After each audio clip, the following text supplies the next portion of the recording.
Good morning to all. स्वागत है आप सभी का स्टडी पॉइंट में।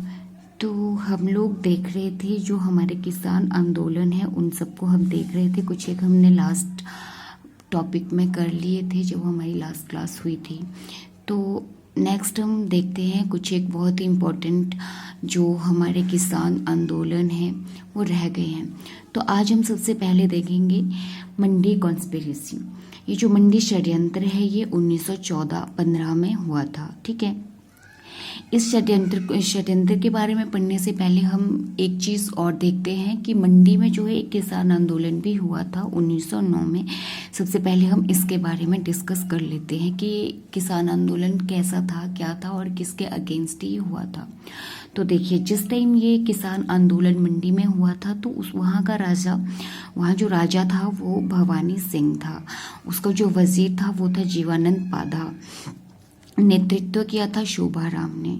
ठीक है, ये जो किसान आंदोलन है इसका नेतृत्व शोभा राम ने किया था। कहने का मतलब ये है कि 1909 ईस्वी में मंडी के जो राजा थे वो थे भवानी सिंह। ठीक है, इनके समय में किसान आंदोलन हुआ था। राजा का वजीर जो था जीवानंद पाधा वो बहुत ही ज़्यादा अत्याचारी, भ्रष्ट और दुष्ट प्रशासक था। उसने किसानों को डरा धमका कर सारे अनाज को क्या कर लिया था, व्यापार अपने हाथ में ले लिया था। उसका जो व्यापार करना होता था उन किसानों से छीन के उसने अपने हाथों में ले लिया था। इसके साथ ही वह किसानों पर अनेक प्रकार के कर भी लगा रहा था और उनका हर तरीके से उनको जो है आर्थिक उनका शोषण कर रहा था। उसने लोगों पर बेकार भी बढ़ा दिया। रियासत के राजा के पास मंडी आया और लोगों ने राजा से शिकायत की, पर हुआ वही कि राजा ने बिल्कुल भी ज़रा सा भी ध्यान नहीं दिया उन लोगों की शिकायत पे। तीसरी बार वह व्यक्तियों को लेकर, यहाँ मैं बात कर रही हूँ शोभा राम की जो इसका नेतृत्व कर रहा था। ये जो शोभा राम है ये सरकाघाट क्षेत्र का था। हुआ ये कि बहुत बार ये जो है राजा के पास गया अपनी प्रॉब्लम्स, किसानों की प्रॉब्लम लेके, बट उनकी समस्या को किसी ने भी वहाँ पे नहीं सुना। राजा के कान में जू भी नहीं रहेंगी। ठीक है, तो जब थर्ड टाइम वो गया था तो उस टाइम वो पहले वो 20 व्यक्तियों के साथ गया तो राजा ने उसकी तरफ देखा भी नहीं। उसके बाद वो 300 व्यक्तियों को लेकर थर्ड टाइम वहाँ पे गया। इस समय कुछ लोगों को आंदोलन करने के लिए गिरफ्तार भी कर लिया गया उन व्यक्तियों में से। ठीक है, अंत में शोभा राम के नेतृत्व में 20,000 के लगभग किसानों ने जुलूस निकाला मंडी में। ठीक है, उत्तेजित किसानों ने तहसीलदार हरदेव और उनके अधिकारियों को पकड़कर जेल में बंद कर दिया और कचहरी और थाने पर भी इन्होंने कब्जा कर लिया था। ठीक है, देखिए ये जो आंदोलन है इसका जो कारण रहा है, आई होप अब आपको समझ आ गया होगा कि बेकार प्रणाली और राजा भवानी सेन के अगेंस्ट ये हुआ था। बेकार प्रणाली के अगेंस्ट हुआ तो राजा भवानी सेन के अगेंस्ट था। ये वजीर जीवानंद के उत्पीड़न से तंग आकर मंडी के लोगों ने सरकाघाट के शोभा राम के नेतृत्व में 1909 में मंडी जन आंदोलन किया। ज़्यादा याद रखने की कोई ज़रूरत नहीं है, बस इतना सा ध्यान रखना है कि इसका जो नेतृत्व किया था इस युद्ध का वो किया था शोभा राम ने। ठीक है, और इसके जो रीज़न रहे थे वो थी एक तो बेकार प्रणाली, और जो इसका वजीर था राजा का वो बहुत ही ज़्यादा करप्टेड था। ठीक है, तो उसके अगेंस्ट किया था। और ये जो शोभा राम थे ये सरकाघाट से बिलोंग करते थे। ठीक है, तो ये सारी चीज़ें हमने याद रखनी है यहाँ पे, इससे ज़्यादा समझने की कोई ज़रूरत नहीं है। अब हम फर्दर मूव करते हैं मंडी षड्यंत्र के बारे में। राइट, इसका जो नेतृत्व है वो किया था मियाँ जवाहर सिंह ने। ठीक है, मंडी षड्यंत्र का नेतृत्व किसने किया था? मियाँ जवाहर सिंह ने। और यहाँ पे एक इम्पोर्टेंट नोट है, मंडी षड्यंत्र गदर पार्टी के इन्फ्लुएंस में हुआ था। ठीक है, अब हम थोड़ा सा गदर पार्टी के बारे में जान लेते हैं, उसके बाद हम मंडी षड्यंत्र को फर्दर प्रोसीड करेंगे। आप सबको पता ही होगा कि गदर पार्टी के जो स्थापना करता थे, किसने इसकी स्थापना की थी और कहाँ पे की थी। तो इसके जो संस्थापक थे, स्थापना करता थे वो थे हरदयाल सिंह। हरदयाल सिंह जो है इन्होंने अमेरिका के सैन फ्रांसिस्को में 1913 में इसकी स्थापना की थी। राइट, देखिए, क्योंकि मंडी षड्यंत्र गदर पार्टी के इन्फ्लुएंस में ही रचा गया था, इसलिए इस षड्यंत्र को गदर की गूंज, गदर संदेश, ऐलाने जंग, गदर की गूंज, गदर संदेश, ऐलान ए जंग के नाम से भी जाना जाता है। इम्पोर्टेंट है, इसको आपने ध्यान में रखना है कि इसी मंडी षड्यंत्र को और किन किन नामों से जाना जाता है। तो जाना जाता है गदर की गूंज, गदर संदेश, ऐलाने जंग, राइट। तो अब हम थोड़ा सा इन नोट मैंने यहाँ पे दिया है कि गदर पार्टी जो है 1913 में इस्टेब्लिश हुई थी। कहाँ पे हुई थी इसकी स्थापना? लाला हरदयाल के द्वारा सैन फ्रांसिस्को में 1913 में। ये सैन फ्रांसिस्को हमारा है अमेरिका में, राइट। और यहाँ पे ये जो लाला हरदयाल सिंह है, इन्होंने जो है गदर नामक समाचार पत्र भी निकाला था, ठीक है, जो कि एक साप्ताहिक समाचार पत्र था और ये कई भाषाओं में, बहुत से डिफरेंट लैंग्वेजेस में निकाला जाता था, ठीक है। और ये जो गदर पार्टी है, इसका जो फर्स्ट नेम था, पहले इसको जाना जाता था इंडियन एसोसिएशन के नाम से और उसके बाद इसको बाद में गदर पार्टी के नाम से जाना जाने लगा, राइट। और ये जो गदर साप्ताहिक समाचार पत्र है, ये अमेरिका में ही प्रकाशित किया जाता था, ठीक है।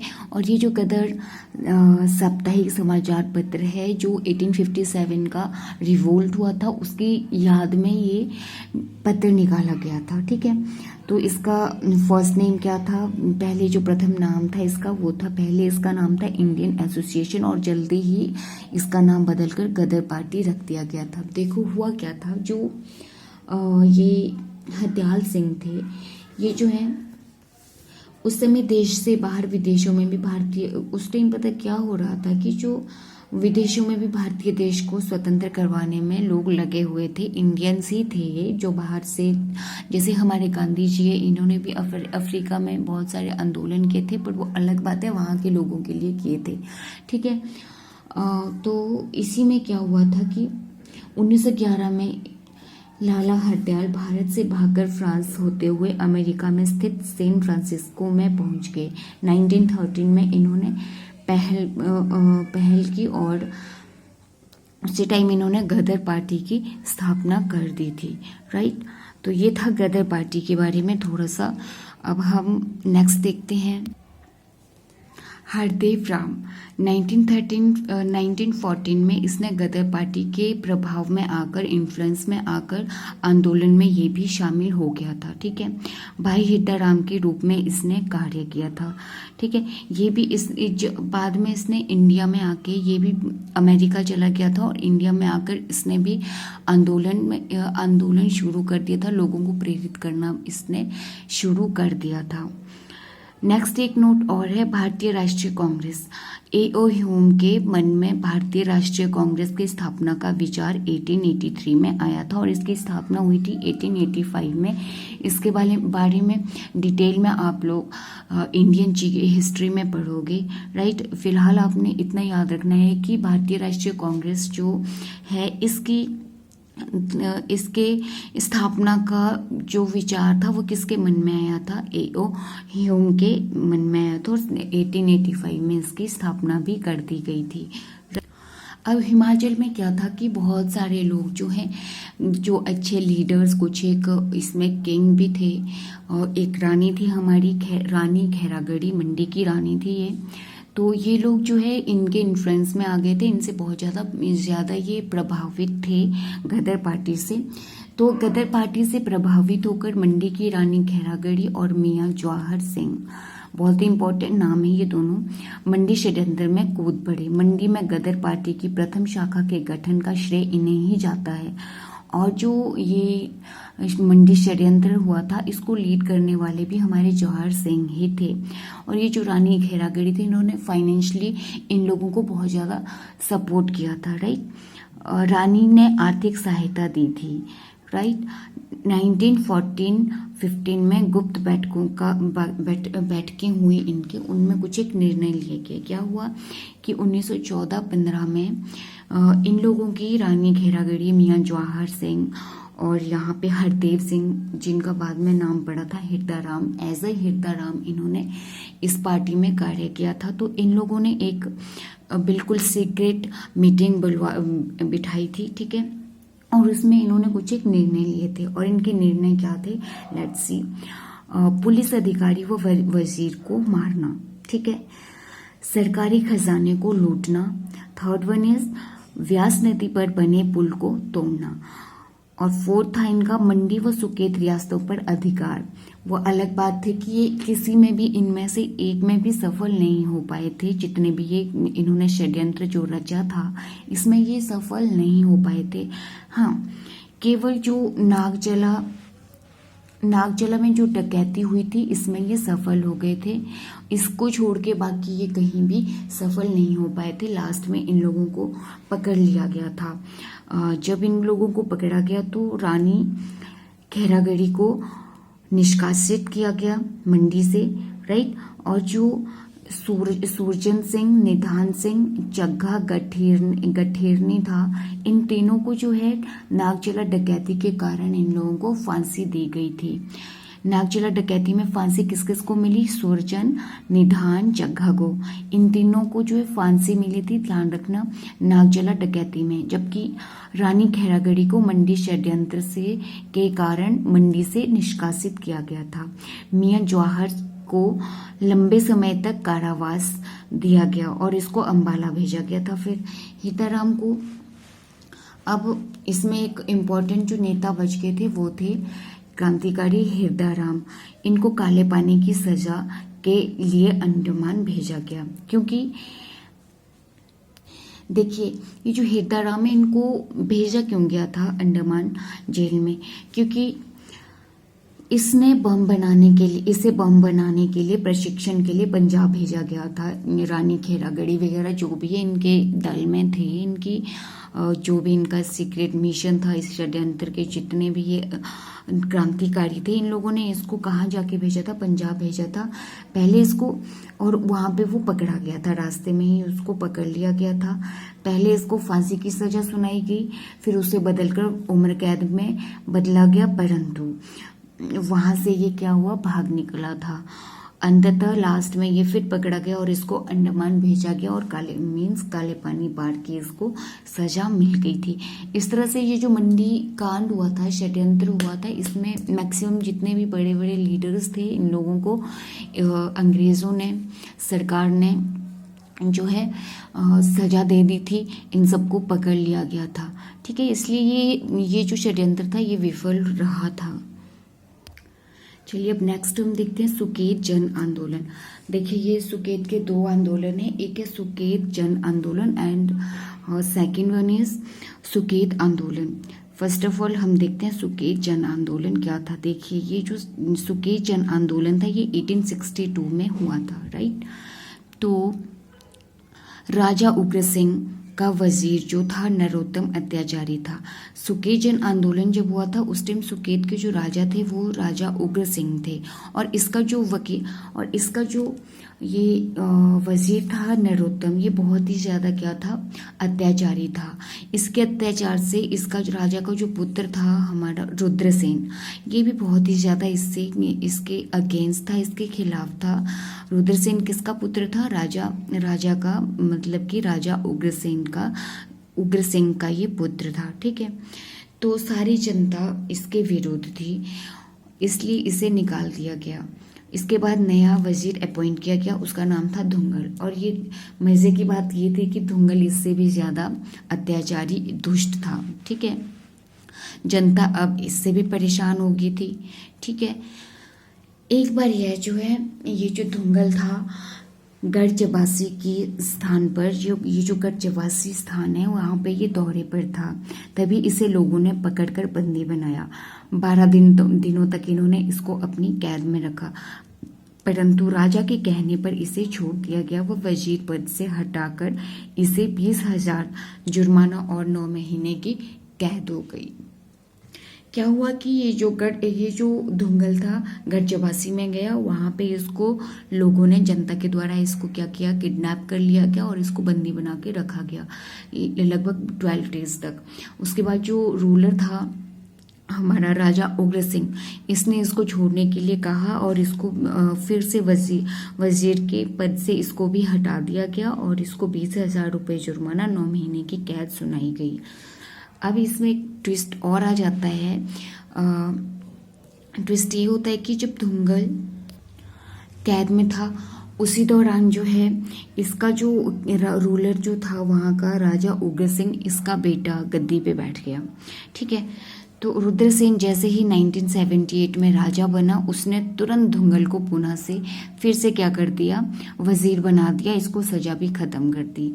जनता द्वारा फिर से आंदोलन चलाया गया। जालंधर के कमिश्नर ट्रिमलेट्रट द्वारा इन दोनों को हटा दिया गया। सही डिसीजन लिया, क्योंकि राजा ऐसे करप्टेड वजीर को फिर से वजीर बनाना चाहते थे, जिसको कि पहले ही ऑलरेडी इसके बाप ने सजा दी थी। ठीक है, तो ठीक है, इन दोनों को यहाँ से निकाल दिया गया। आंदोलनकर्ता जो थे इनके खिलाफ वो थे मियाँ शिव सिंह। ठीक है, तो ये था हमारा सुकेत जन आंदोलन, इतना कुछ खास इसमें है नहीं। ठीक है, नेक्स्ट हमारे पास सुकेत आंदोलन।